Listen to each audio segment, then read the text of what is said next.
Hey everyone, welcome to the RotoGrinders Morning Grind podcast. I'm your host, Stevietpfl. We're here to talk a special edition Morning Grind, little extra podcast this week, 6 podcasts this week, and joined today by my good buddy Dan Gaspar. You all know him in the DFS streets as Mr. Tuttle. Dan, what's happening, my friend?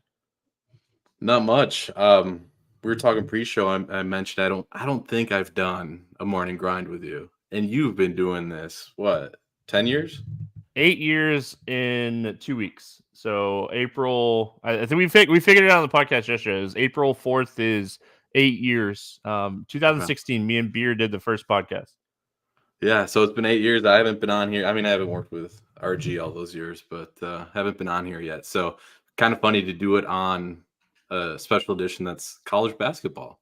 Yeah, gonna talk college basketball. We got brackets being built. We got all kinds of betting going on. This is for all those states like North Carolina, right? North Carolina just introduced sports betting. They're getting their first like taste of March Madness, and you're going to learn really quick how fun it is. And one of my favorite things when we were in Nashville for the RG party last year was live betting college basketball. I don't follow a lot of college basketball, but live betting college basketball was like my favorite part of the Super Bowl weekend. Like Super Bowl was great. It was awesome. But live betting college basketball was just phenomenal. Was it just like, were you actually looking for angles while you were doing it, or was it just kind of like enjoyment factor? Okay, so it was me, Noto, Chief, Eric Beimfor, and honestly, any favorite that would get down like early in the game, we would just pound the line. Yeah. And that doesn't always work, right? Like we know that, but it was working that day, that weekend. It was so fantastic in that aspect. So, yes, I guess technically we were looking for an angle. I made a good amount of money, so I wasn't complaining. It worked. And I've live bet some college basketball like over the last few weeks when all the like tournament games and stuff going on here, and it's been working. So I wouldn't necessarily say I was doing it more of like betting favorites when they've been getting down. I just kind of look at scores and odds and teams that people are on. If they get down, I just find it and bet that one because in Florida with the Hard Rock, like you're limited to one book, so some of the lines are awful. So I'll like write it down and I'll be like, all right, well, 10 minutes of the game, the line is now where we can bet it, in my opinion. So that's what I've been doing. Nice. So, man, so much going on for the tournament. We have a ton of stuff just in general on RotoGrinders and scores and odds. Let's just go through on RG first here. I know you're part of the projections team for a lot of sports. You got those projection mind working over there, Tuttle. What are we doing with college basketball here with the tournament? Yep. So projections wise, we have full projections. We've been up and running now 3 or 4 weeks. We wanted to make sure we got some good test runs in before the tournament, which is all we were planning on offering this season. So we got those up and running. I've been playing with them and having some success. So we'll have projections. Now we had them today as well for there's two NCAA games tonight while we're recording this, and then the NIT slates. So we'll continue to do through NIT and NCAA throughout the playoffs there.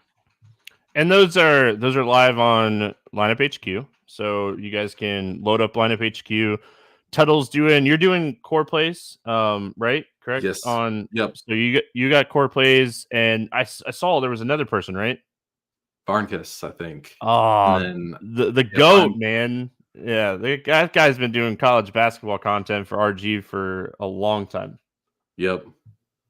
Yeah, and it looked like I mean, I don't know 100% content-wise, but I saw the account tweet out a betting preview on RotoGrinders as well that I was reading. Yeah, I saw that. As well. Yeah, with so wasn't it? It was like Luch. It was a few of the scores and odds guys. So that was really cool to see. We gave out, or they gave out. I say we, not me. They gave out some picks that you can jump on and take advantage of. It was Eric, Jordan Case, who just came over to RG and scores and odds and started doing some content. So. Yep. So take advantage of that. That's up on the website right now. Like if you go to the RotoGrinders homepage, it's like 4th or 5th down. So take advantage of that. And man, I'm not gonna lie to you, I bet some of that stuff already. So that's what's fun about it. And then on scores and odds, I'll talk more on this title, but scores and odds, the team is just pumping out content nonstop. They were up 12 units last year for the NCAA tournament. We have a lot more people doing college basketball content for scores and odds this year. So I'm hoping, and we are in the 15 to 20. I think there's like 25 plus picks already on scores and odds just for this week. So I assume with the player props and lines and all that fun stuff, we're going to have a ton of content on scores and odds. And for people that are not in the states with, legalized betting, you could take advantage of these player props over there on, or, more or less on these predictions for Prize Picks and Underdog, because they were offering them the last time.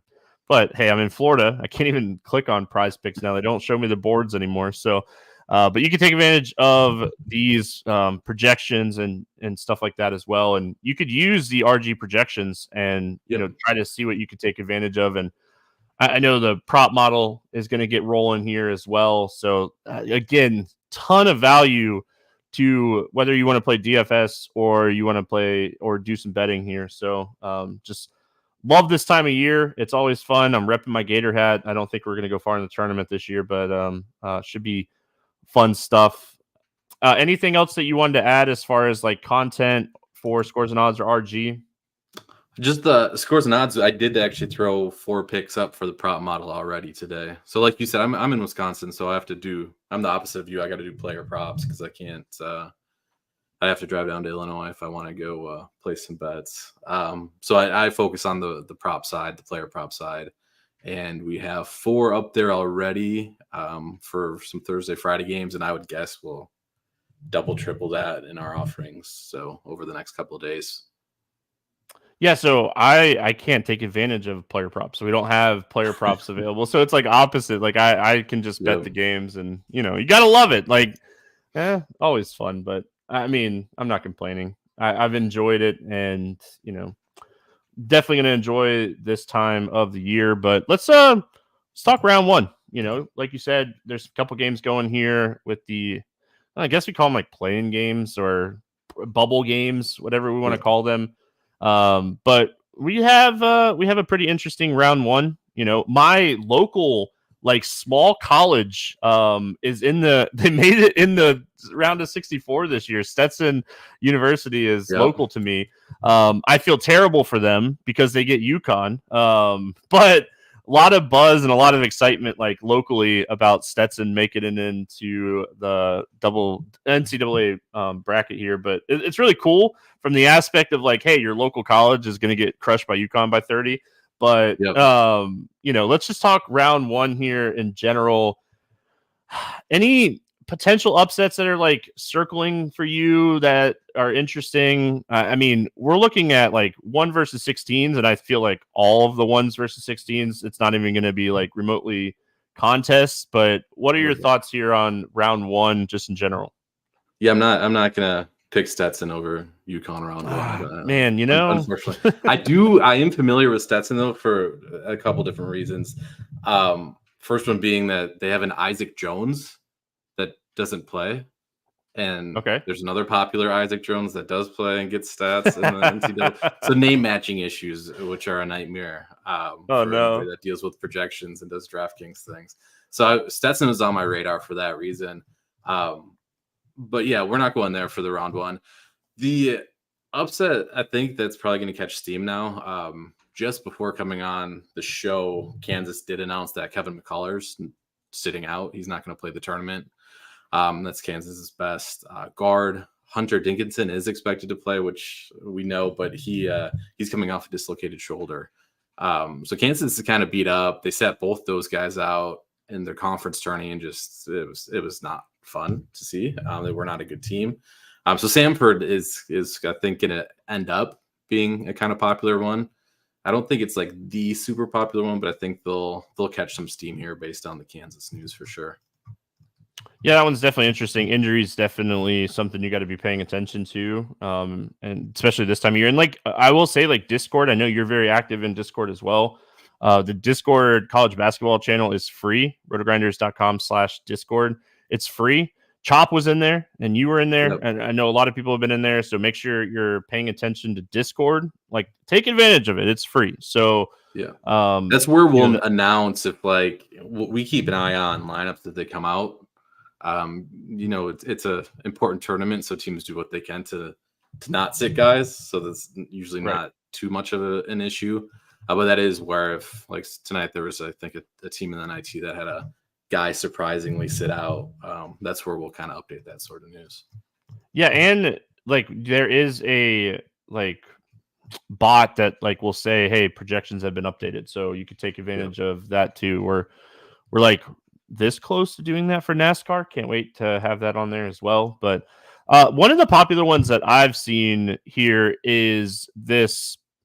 Oh, where was it? I'm sorry. Drake versus Washington State. It's a 10 versus 7 game. Like a lot of love for Drake against Washington State. I know it's not a huge upset, but I've seen multiple people talk about that one in general. So I thought that one was somewhat interesting. And now the line has moved to like Drake being favored in that game. Okay. So I thought that was really great. And I mean, that was the one that was jumping off. And then that South Carolina Oregon game. I know that game is supposed to be like a really low scoring, like defensive game. Those games scream upset to me, like in college basketball in March. So that's one that like both of those games I have circled. Like I took the under in that Oregon game. I think it was Eric who had mentioned it in that article we were just talking about on RG. So I took the under in that game, but I also took Oregon. I think I got them at +2 or +2.5 or something because like it just screams upset. Like slow paced defensive games in March. Like all you got to do is get a little bit of a run. And there was another one that was really popular that had kind of shifted New Mexico over Clemson. And now like New Mexico, they're favored now. So really interesting when you're looking at that. I know like a lot of the projection stuff you guys are, talking with a team and stuff. Are you guys looking at how these lines are moving when you're looking at doing the college basketball projections? Yeah, I mean, part of the base is that, we're pulling in totals, we're pulling in spreads, and that's kind of the basis for how many points we're trying to project out for a team. So we definitely keep up with that movement. And I think it was the interesting, you were talking about pace of play with that Oregon game. I don't know if you've heard of, and I don't know the originator here, so I don't know like who to credit, but there's something going around. It's called the trapezoid of success. I don't know if you saw this. No. College basketball. And so it's a chart, right? So there's it goes net rating and pace. And so basically you obviously want a team that has a good net rating, right? Like that's obvious. But now the trapezoid fills in the upper part where it's saying you don't want an outlier pace. So you want a team that has a really good net rating, obviously, but you don't really want an outlier pace because those outlier paces introduce upsets, basically. They introduce variance, I guess would be the nerdy way of saying it. So you don't want, in terms of the high end, in terms of who falls outside of the trapezoid of success because they play too fast, would be like Arizona, who I think will be a fairly popular pick. And they kind of struggle a little bit. Florida, actually, your Florida Gators, they play kind fast, of right on the man. edge there. Yeah, they play fast. So those are the fun teams, right? But then on the boring side, there's St. Mary's, who falls outside of it. The notable one is Houston is still in the trapezoid of success. So they play very, very slow and methodical, but not like to the point where it could be a detriment. Yeah. I mean, watching my Gators, really fun to watch them play basketball this year because we are terrible in the half court, but man, when we get out running, we're actually decent. And like that's kind of what happened in the SEC game. We got it back down to like 1 point by trying to play in transition, and oh gosh, that game slowed down a little bit, and we were awful. It wasn't fun to watch. Just like outside looking in here really quick, and then we'll let you get out of here. And we are, for what it's worth, anybody that's watching live on YouTube, we are doing NBA still at 10:30. Keith and I will be talking NBA Wednesday slate. So we'll get into all the NBA stuff here, but we wanted to do at least a little college basketball. I mean, college basketball is March, right? So UConn, I wanted to talk about them really quick. They're still the favorite to win. They got a tough road. Like they potentially, like if FAU can win their first game, like UConn's going to have to play FAU. FAU is a really scary team. When they're clicking, they're a really scary team, and they're potentially like needing to go through like Auburn. They have a really tough like draw here to get to even the Elite Eight. What are your thoughts just on UConn? Yeah, I think they're supposed to be the number 1 overall seed, right? So like this is something that the committee is supposedly taking into consideration is like not giving them the hardest strength. But the East region has, you mentioned UConn, and then the 2 teams that I was like, I want to see where these guys go because I could see them getting into the Final Four wherever they end up, and that's Auburn and then Iowa State as well. Iowa State looked good. So they have a really tough road. In my personal bracket, I still am having them come out. But yeah, I mean, it's absolutely brutal.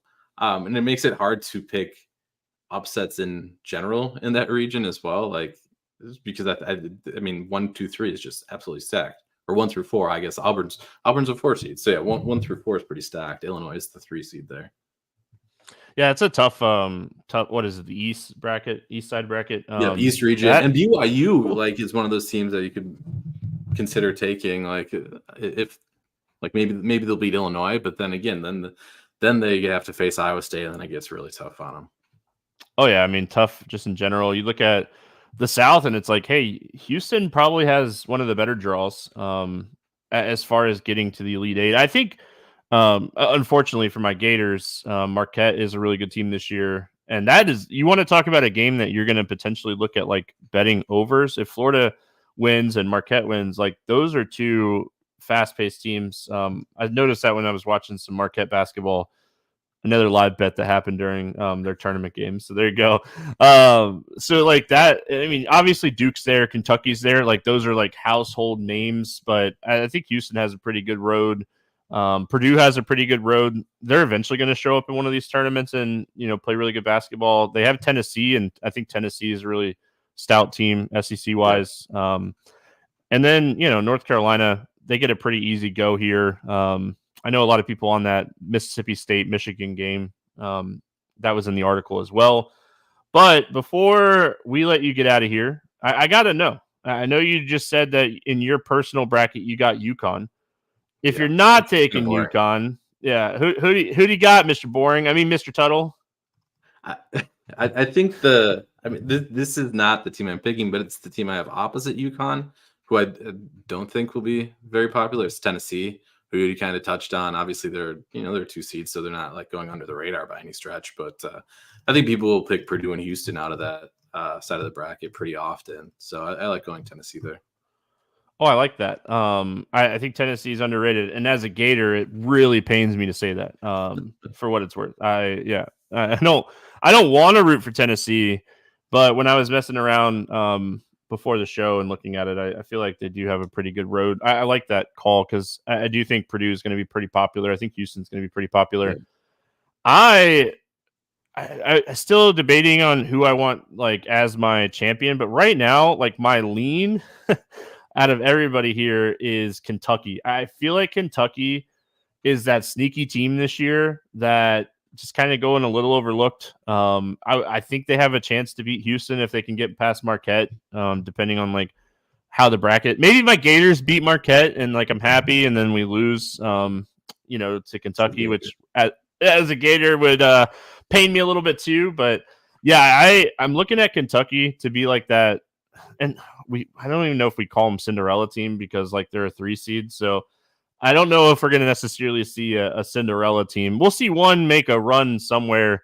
I think a lot of people are calling for that one team to be New Mexico. New Mexico, yeah. Yeah. So saw a lot of New Mexico love here. So you want to be contrarian in your. And then McNeese Samford would be like the other. Yeah, I think if you want to be contrarian in your bracket, pick Clemson over New Mexico in the first game. I think a lot of people are going to have New Mexico, like even potentially getting to like the Sweet 16. So a lot of New Mexico love just on social media. So, Tuttle, any final thoughts on March Madness RG offerings, anything like that? No, just come visit us. Like Stevie mentioned, we do have that Discord channel. It's free. If you have questions, we welcome anything there. And again, if you are a subscriber, that is where you'll see projections when projection updates come, and I try to post any relevant news items in there as well. Yeah, I mean, Discord in general is free. I think there's like 3 or 4 paid channel. The NASCAR channel, that NASCAR guy, we got to get on that guy. But that's one of our paid channels. But yeah, college basketball, take advantage of that. The Squad Ride channel, we just hit the Squad Ride for tonight. Yours truly, Fred Van Vliet assist. We got that. I got nervous there for a little while because the game got out of hand, but we got the Squad Ride. So take advantage of these free channels, rotogrinders.com/Discord. And yeah, Tuttle and I know Chop will be in there. Chop loves this time of year, and take advantage of that free channel. But that's going to wrap it up here for a little college basketball talk. Maybe we'll talk again next week, not Dan, because we don't want to bug him, but whoever I'm doing basketball with on a slow slate, we'll talk maybe round 2 and 3 and stuff. So hope you have a good one, Dan. Thanks for joining me. Everyone else, back talking NBA here in a little while. Thanks for hanging out.